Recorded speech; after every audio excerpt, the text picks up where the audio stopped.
primer encuentro es del Caribe y del Magdalena Medio. Porque aquí nos dicen los compañeros del Atlántico que siempre resultan no priorizados. Pero si uno va a La Guajira, entonces tenemos otros problemas. Si bajamos al Cesar, otro problema. Pero el Caribe y el Magdalena Medio tienen una condición muy importante en la reforma agraria. Es el área de mayor concentración de la propiedad rural del país, con los mejores suelos, pero ineficientemente producidas. ¿Por qué? Porque están dedicadas a la ganadería extensiva. Y esta región, ¿por qué es la más, con el índice de concentración más alto? Porque aquí pasó la guerra, pasó el despojo y el acaparamiento. Los playones y sabanas comunales fueron despojadas al campesinado, se sacó al campesinado. ¿Qué está proponiendo este gobierno? Hacer una reforma agraria que inició, hay que decirlo, en el Caribe colombiano y en el Magdalena Medio. Y quisiéramos tener los recursos para comprar todas esas haciendas que están dedicadas a la ociosidad. Venimos haciéndolo, el presidente ha dicho, tenemos que avanzar en Sucre, compañero Gustavo, y está también el director aquí de la Agencia Nacional de Tierras del Atlántico. Y empezamos aquí para poder demostrar que la redistribución de la tierra en Colombia es el eje fundamental de la construcción de la paz y de la recuperación económica agropecuaria de un país que tiene que dejar de vivir del carbón, porque el carbón ya no nos lo están pagando, y empezar a vivir de la agricultura. Y lo estamos logrando, y ustedes lo están logrando. Y les doy algunas cifras importantes. Nosotros tenemos en Buenavista 10.000 hectáreas. 10.000, creo que vamos a subir un poco más, se me perdió la compañera de Buenavista. Y eso nos hace pasar de 1 o 2 propietarios de esas fincas a ¿cuántas familias propietarias hoy? 1.500 familias, eso es la redistribución. Y es 2 propietarios que tenían una actividad económica a 1.500 familias que ya están sembrando y esperamos que pongan a sembrar alimentos esas 10.000 hectáreas en ese distrito agrario. Y en el país tenemos 670.000 hectáreas gestionadas al Fondo de Tierras y eso nunca se había tenido. Y yo estoy segura que les pregunto a ustedes aquí a quién le falta tierra y todos van a decir a esta familia, porque son 100 años de la lógica de acaparamiento y concentración de la propiedad rural. Y lo importante de que nos encontremos acá para que el compañero me diga, esta hacienda no la deben comprar, o hay que comprar esta hacienda, o necesitamos que la Agencia de Desarrollo Rural llegue acá, o que la Autoridad Nacional de Pesca haga esto, es que necesitamos encontrar la ruta para que lo que hemos hecho ustedes y nosotros durante estos 3 años no muera en agosto del 2026 cuando el presidente Gustavo Petro entregue el mandato. Porque una reforma agraria no se hace en 4 años. Porque este proceso de reactivación, de reorganización, de consolidación nuevamente del movimiento agrario no es de un gobierno. Y por eso estamos acá recibiendo este mandato de ustedes para construir ese pacto popular por la reforma agraria. Porque si aquí no defendemos lo que hemos hecho en estos 3 años, lo que vamos a hacer en el año que nos quedan, ese pacto de Chicoral que firmaron en el 72 para quitarnos de la esperanza de la reforma agraria, se va a volver a consolidar. Y la única forma de evitar que ese pacto de exclusión se vuelva a consolidar es que nosotros tengamos en el movimiento agrario la decisión de mantener y empujar una ruta organizada, planificada y que se le pueda exigir a este gobierno y a los que vengan, porque aquí lo que no podemos permitir es que vuelva la decisión de no hacer la reforma agraria. Y eso es lo que ustedes están construyendo con este mandato. Y entonces empezamos aquí en el Caribe y nos vamos a ir a la zona andina, que tiene otras problemáticas. Microfundio, mucho microfundio hoy en proceso de urbanización, como lo que pasa por estas zonas en donde estamos. Mucho microfundio que no tiene acceso al agua, no tenemos vías terciarias, tenemos otras dinámicas y produce la zona andina en Colombia más de la mitad de la comida del país. Y nos vamos a ir al litoral pacífico, donde están los pueblos afrodescendientes reivindicando su territorio, donde tenemos pueblos indígenas sometidos a la exclusión, al hambre, al confinamiento. Y vamos a tratar de buscar cuál es la respuesta para el litoral pacífico, donde la coca ha inundado gran parte de ese territorio. y vamos a ir a la Amazonía para poder cerrar esa frontera agropecuaria y poder salvar el patrimonio de la humanidad, pero de la mano con la gente, sin excluir al campesinado, sin excluir a los pueblos indígenas. Y nos vamos a ir a la altillanura, gran debate con la altillanura. Suelos que necesitan una inversión muy importante para producir y de donde se ha intentado sacar al campesinado reiterativamente. Y con todos esos territorios y el territorio insular donde me dicen ya tenemos lista la ruta, nosotros necesitamos llegar a la segunda conferencia internacional de reforma agraria. Vamos a reconstruir eso que hizo el presidente Lula en el 2006 cuando estaba haciendo la reforma agraria, para sentarnos a discutir con el mundo qué pasa con la tierra, con la producción de alimentos. Porque tenemos grandes problemas, y no solo en Colombia. Sudáfrica cruza por momentos similares a los nuestros. Brasil lo superó. México construyó una reforma agraria hace más de 100 años y hoy intenta defenderla. Uruguay, Chile, Francia, países que ya han dicho que vendrán acá a hablar de la tierra y de la producción de alimentos. Y queremos que todos lleguemos allá, a febrero del 2026, aquí en el Caribe colombiano, para que la transformación de las habichuelas, para que estas guayabas, para que lo que ustedes están haciendo como un acto de resistencia, se lo mostremos al mundo, para que el mundo nos acompañe a seguir defendiendo la reforma agraria.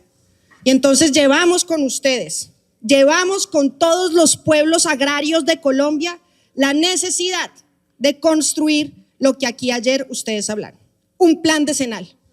¿Por qué hablar del plan decenal? Yo quiero insistir en eso. No pueden estar fincadas nuestras esperanzas en los 11 meses que le restan a este gobierno. Nuestra esperanza y nuestra apuesta tiene que ser porque durante los próximos 10 años avancemos en resolver los problemas estructurales del campesinado, de los indígenas y de los afrodescendientes en Colombia. Y yo sé que lo podemos hacer. Desde las vías terciarias, bienes públicos rurales y garantías de participación. Y yo diría más allá de la participación, recogiendo las palabras de Luisa, necesitamos avanzar en la concertación de la reforma agraria. Cuando ustedes revisan la ley 160, la ley no dice que es un acto de participación, dice que es la concertación.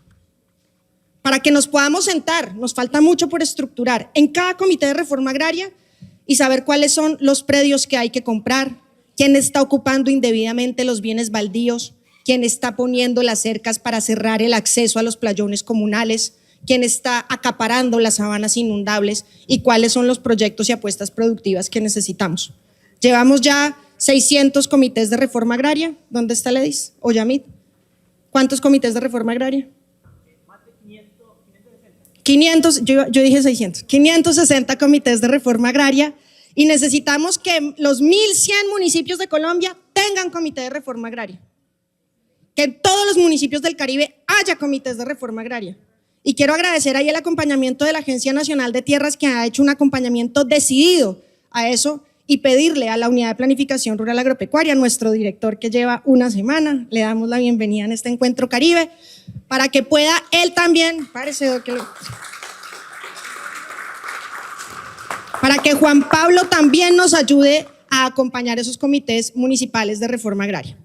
Hablaron aquí de las áreas de especial protección para la producción de alimentos. Creo que la pidieron para el Atlántico. Y yo quiero con ello simbolizar las peleas que se está dando este gobierno. ¿Cómo puede ser discutible que ahí donde la gente hoy está produciendo alimentos se protejan esos suelos para producir alimentos? ¿Quién podría oponerse a que protejamos los suelos y a las personas que trabajan la tierra y producen los alimentos? Pero quiero decirles que tenemos una oposición beligerante, mentirosa y radical frente a las áreas de especial protección para la producción de alimentos. Y entonces nos acusan de expropiar y nos acusan de ir a decirle a la gente qué hacer para que la gente le tenga miedo a las áreas de especial protección para la producción de alimentos.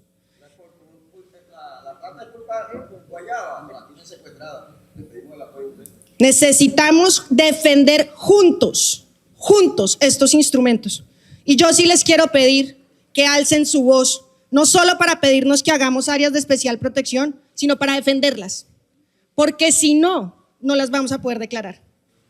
Y si tenemos áreas de especial protección para la producción de alimentos, esto, lo que ustedes nos dijeron acá de manera muy clara, no tenemos monocultivo, tenemos una producción diversificada, una producción que rota, que cuida el suelo, que cuida el agua y que hace bosque. Esta es la producción campesina que tenemos que defender. Yo los convoco a que defendamos las áreas de especial protección para la producción de alimentos.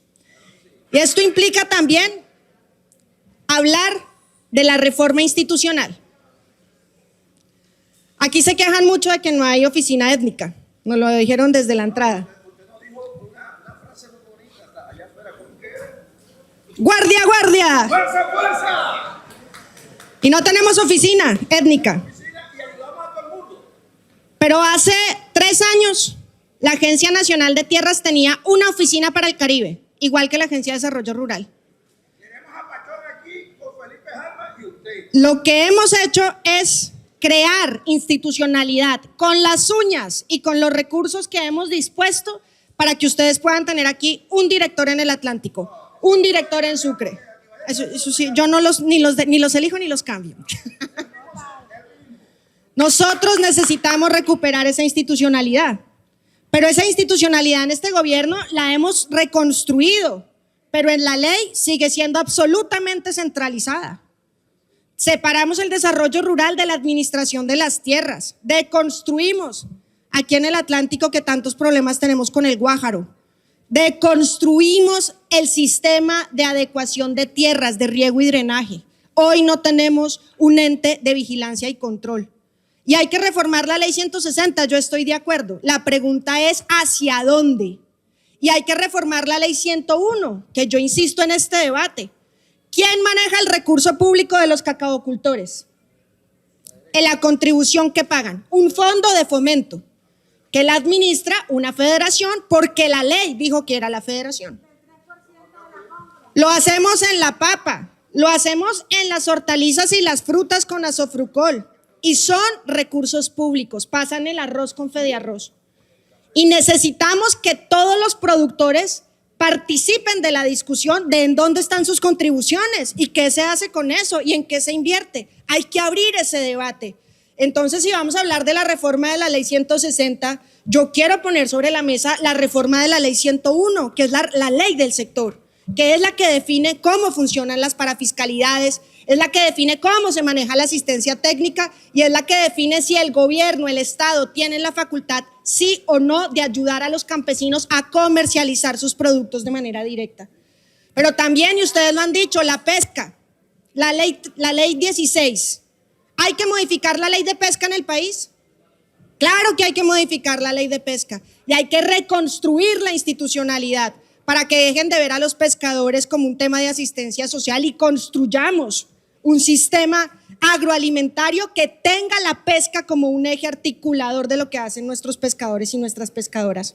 Pero también hay que modificar la ley 16 del 90, que es la ley de crédito agropecuario. A ustedes, aquí estaba también el Banco Agrario. Todos los campesinos y campesinas se quejan de que les prestan muy poquito y que les piden muchos papeles. ¿Y por qué? Porque la actividad agropecuaria es muy riesgosa. Mucho frío, mucho calor, exceso de agua o ausencia de agua y se nos daña el cultivo. Estamos haciendo baúles de madera porque no tenemos barco. Y el único que tenemos es el agrario y no se quiere sentar con nosotros. Entonces necesitamos reformar la ley 16. ¿Y esto para qué lo digo? Son 4 leyes, porque siempre citamos la 160. ¿Por qué? Y ustedes lo están preguntando en la consulta campesina. Están ustedes en la consulta campesina preguntando si el pueblo colombiano quiere reconocer al campesinado y reconstruir la institucionalidad.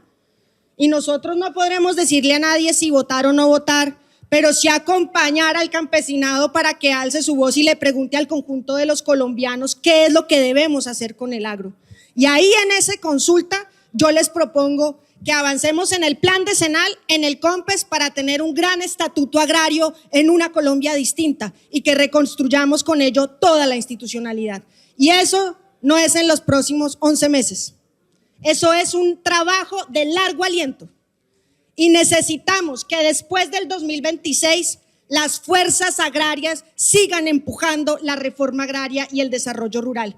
Y lo que nos corresponde hoy como gobierno es que este mandato, todos los documentos, análisis, exigencias y reivindicaciones que ustedes han hecho puedan ser asumidas por el gobierno para construir la plataforma sobre la cual ustedes construyan esa apuesta, esa pelea y mantengan las banderas hoy, el próximo año y en el siguiente decenio, porque será el decenio de la reforma agraria en Colombia.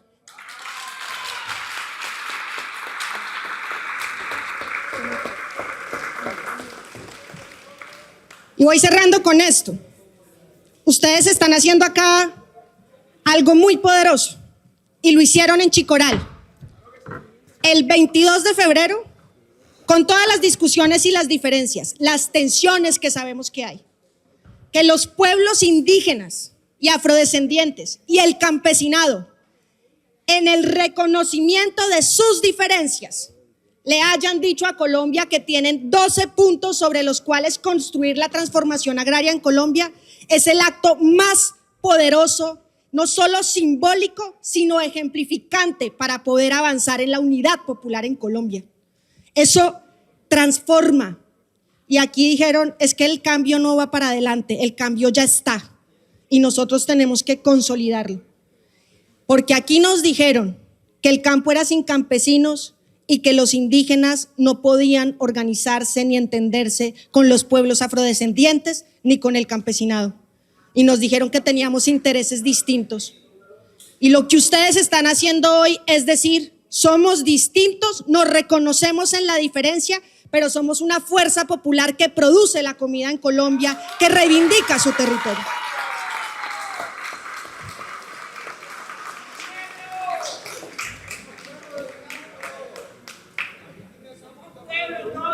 Todos somos pueblo y a todos nos han excluido. Y hoy estoy acá como su ministra. Pero antes estaba en otro lado, ahí sentada defendiendo las consignas populares. Y en el 2026 entregaremos al siguiente gobierno, ojalá un gobierno que sea decidido con la reforma agraria, entregaremos el mandato. Y desde donde estemos, me preguntó el compañero que a qué me comprometía yo.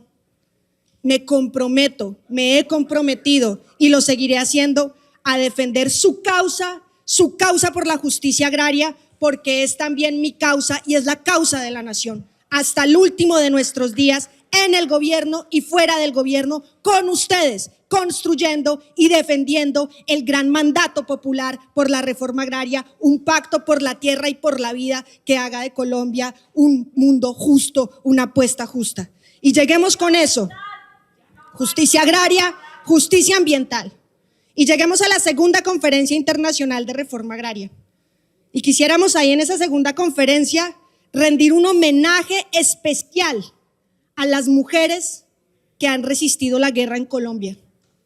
Porque fueron y son las mujeres, las de los Montes de María, las de la Alta Guajira, las mujeres en el Cesar, en el Magdalena Medio, las mujeres de la ACBC, las que cuando se llevaron a los hombres y quisieron despojar la tierra, resistieron, labraron, criaron a sus hijos y nos permitieron retornar la esperanza al campo, manteniendo el tejido social del campesinado, de los pueblos indígenas y los pueblos afrodescendientes en Colombia. A ustedes, nuestro homenaje, llevemos ese gran homenaje a la segunda conferencia internacional de reforma agraria para decir que Colombia resistió.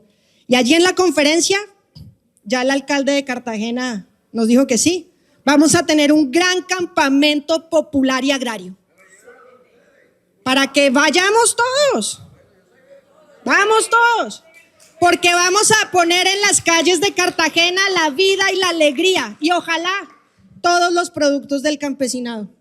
Les quiero contar que el ministro de Agricultura, eso me lo va a llevar, hombre, el ministro de Agricultura de Italia quiere traer a sus productores agrarios y quiere traerlos con lo que ellos han hecho durante toda la vida, pequeños agricultores que cultivan cosas hoy muy reconocidas en el mundo, hacen el queso parmesano, los olivas, y a él le dijimos, pues nosotros queremos hacer una feria también donde ustedes muestren su excelencia y el campesinado en Colombia muestre sus productos de origen. Construyamos y llevemos estas habichuelas. Vamos a construirlo ahí. Con el respeto que usted se merece porque usted es una dama, pero no he visto un ministro que hable tan firmemente seguro del corazón como lo hace usted. Muchas gracias, compañero. Y cerramos hoy acá, porque yo hablo duro. A veces me critican porque hablo muy duro. Pero hablo duro y hablamos con decisión, con el riesgo que esto implica en un país como este. Estamos combatiendo las voces del miedo, las que quieren decir que la reforma agraria es peligrosa, las que quieren decir que con lo que estamos haciendo estamos actuando mal, pero actuamos con decisión y con beligerancia, porque tenemos el respaldo de ustedes, del movimiento agrario en Colombia, y sabe el presidente Gustavo Petro que la propuesta de la vida, de la Colombia potencia mundial de la vida, es y puede ser porque están ustedes en todas las veredas de Colombia alzando la voz con compromiso y con convicción. Por eso hablamos duro. Hasta el último de nuestros días lo haremos, porque somos todas y todos la revolución por la vida. Muchas gracias. Muchísimas gracias.